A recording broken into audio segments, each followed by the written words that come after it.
Hello, EDU 320 students. I wanted to show you a couple of technology strategies that, based on some of the conversations that have been happening on Blackboard, that I think will be helpful both to you as well as to your students, or maybe one or the other. What might be helpful to you may not be helpful to your students in your placement and in the future, and vice versa. But here are a couple of strategies that I have found to be really effective when I share these with teachers and teachers share them with students. One of them, the first one that I'm going to show you, is called Readability, and I'll show you what it does, and then I'll show you how you can accomplish this on your own computer.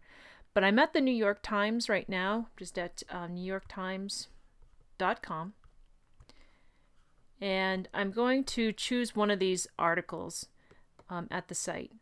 And one of the things that we all tend to grapple with when we're online is just the amount of stuff that appears on the screen. And I know this is something that has come up in conversation, that there's a lot of distraction that's online. This is the New York Times, so there are a lot of advertisements. There are a lot of ways that that media tries to get your attention, not just to the story that you're trying to focus on, but they try to get you also interested in other aspects of, in this case, their online media. So you imagine, for us, this is very difficult, and hopefully some of us have at least some mediocre self-regulation strategies so that we can stay focused. But I know even the most focused, most talented person who might be able to stay undistracted will be challenged by this site. There's so much going on, so much temptation. So I've chosen one particular article, and I can get rid of all the distraction by coming up to this series of buttons, and these are my readability buttons. And I'm going to click on the Read Now. You won't see them unless you've already installed Readability, but I'll show you how to do that. So I'm going to click on Read Now, and it's going to clean up all of this clutter and leave me with only the actual content that I need to be focusing on, which is the article that I've selected. And the pictures remain, which is very helpful. It does not omit the relevant pictures. The links remain. So all of the content in its original format and functionality is still here, but all of the extraneous information and temptations are gone. And there are also some additional tools over along the left-hand sidebar. So you can change the font color, for example, the width, the font size. It's pretty intuitive. Let's see. I don't always play with all of these. So you can change the background colors. This is a contrast feature.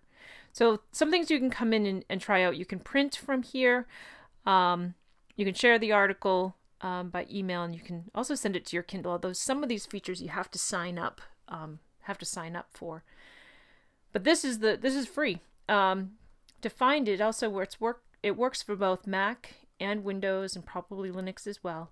To find it, I'm just going to go to Readability on a Google search. The first hit is Readability.